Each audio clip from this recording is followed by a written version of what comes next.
সকাল সকাল আজকে বাড়ির সামনে কে এসেছে দেখুন।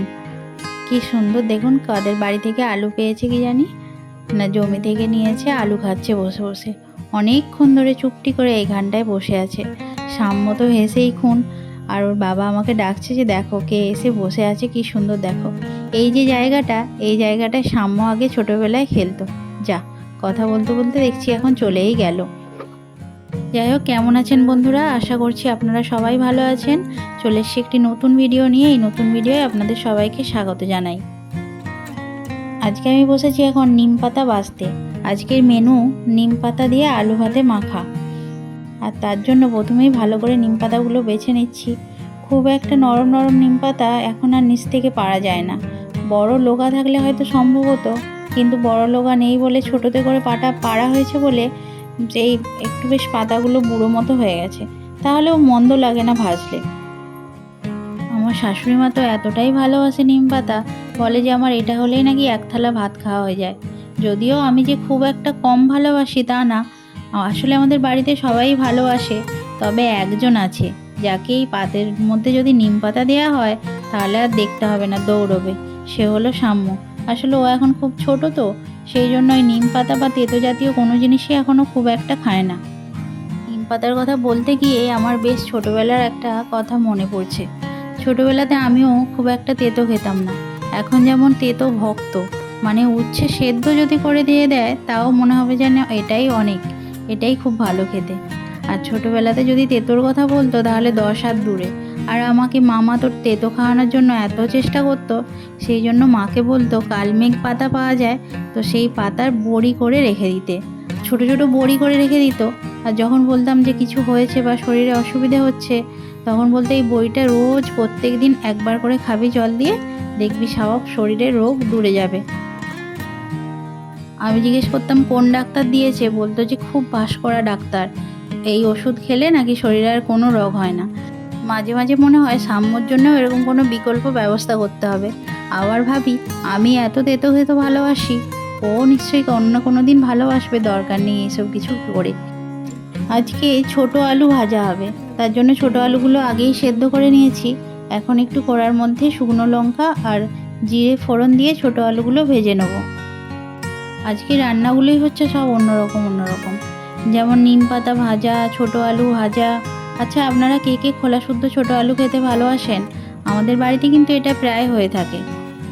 আমি সারাদিন বাড়িতে থাকলে যা কাজকর্ম করি তার বেশিরভাগ অংশটা জুড়েই রান্নাবান্না থাকে।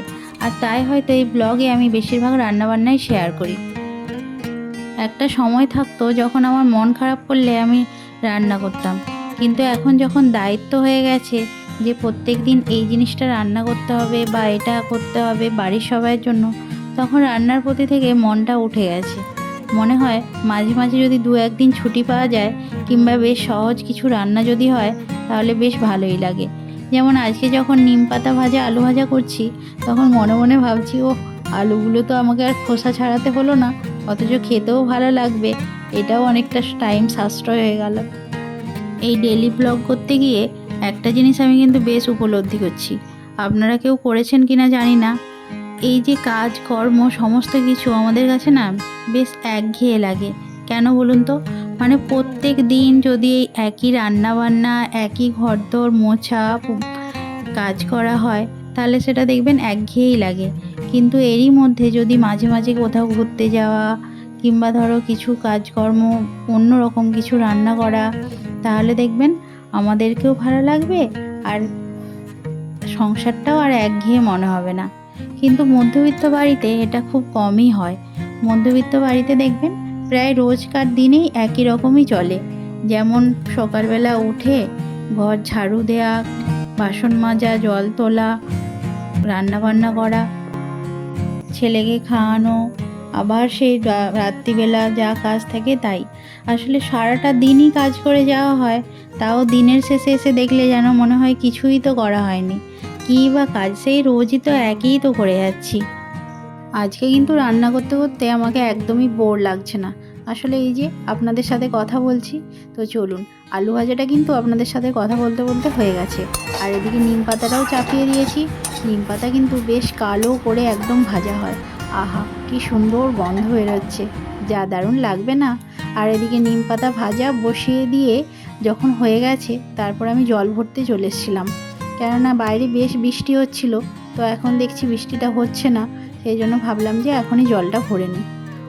বালতিও ভরা হয় 3-4টে বালতি, সাম্যর বাবা ভরে নেয় আর বোতলগুলো বাইরে থেকে আমি ভরে নিই। তাহলে আর ঘরের ভেতরে যে কলটা আছে সেটা আর জল পড়ে চারদিকটা জল জল হয়ে যায় না, ওই জন্য বাইরে থেকেই ভরি। এখন আমি বসিয়েছি আলু ভাজতে। এই আলুগুলো মাংসের আলু।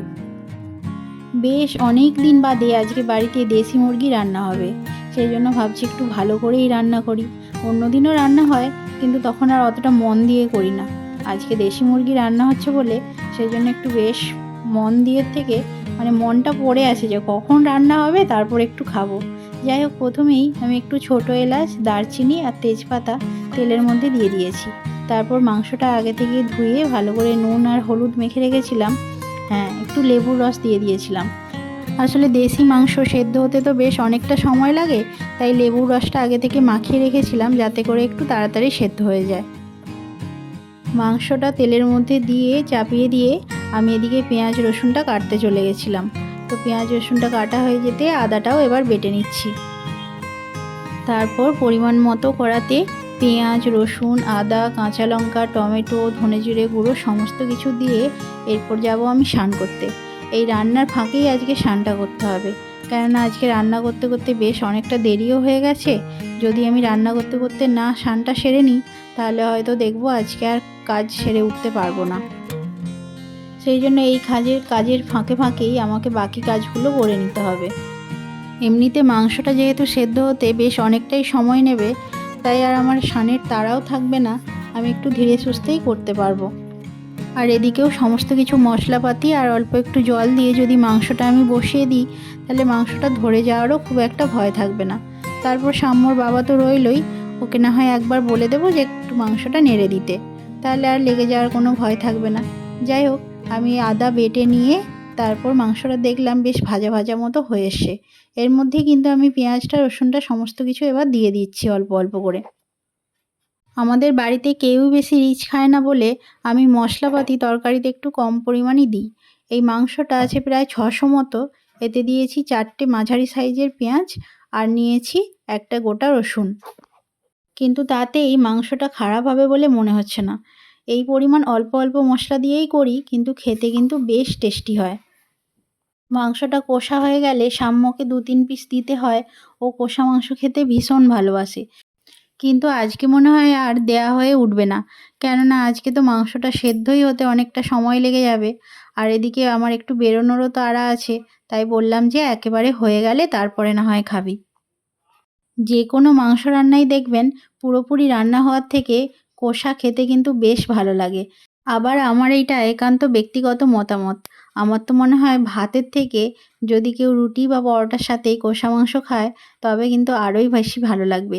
যাই হোক, মাংসটা আমার পুরোপুরি কষা হয়ে গেছে। এখন এবার আমি ভাজা আলুগুলো দিয়ে দিচ্ছি। বাইরে বৃষ্টি হচ্ছে আর ঘরের ভেতর এরকম রান্না করছি, কী যে ভালো লাগছে কি বলবো। বৃষ্টির ওয়েদারে আমার সবসময় মনে হয় বেশ যদি মুখ চাট কিছু হয় তাহলে কিন্তু ভাতটা খাওয়া খুব জমে যাবে। শুধু ভাত কেন, এমনি সময়েও বেশ ঝাল ঝাল খেতে খুব ইচ্ছে করে। আর আজকে তো সব ইচ্ছে অনুসারেই হচ্ছে, তাই মনটাও বেশ খুশি খুশি হয়ে আছে। যাই হোক, এবার আমি মাংসটা কষা হয়ে গেছে বলে এর মধ্যে একটু জল দিয়ে দেবো, দিয়ে তারপর চাপা দিয়ে দেবো। ওটা এখন সেদ্ধ হতে থাক আর আমিও এখন স্নান করে আসি। আর সেই সাথে আজকের ব্লগটি এখানেই শেষ করছি। আবার দেখা হবে পরের একটি ব্লগে। ততদিন আপনারা সবাই সুস্থ থাকবেন, ভালো থাকবেন ও সচেতন থাকবেন। সেই সাথে নিজেরও খেয়াল রাখবেন। আর যদি আমার চ্যানেলটি ভালো লাগে তবে অবশ্যই সাবস্ক্রাইব করে দেবেন। নমস্কার।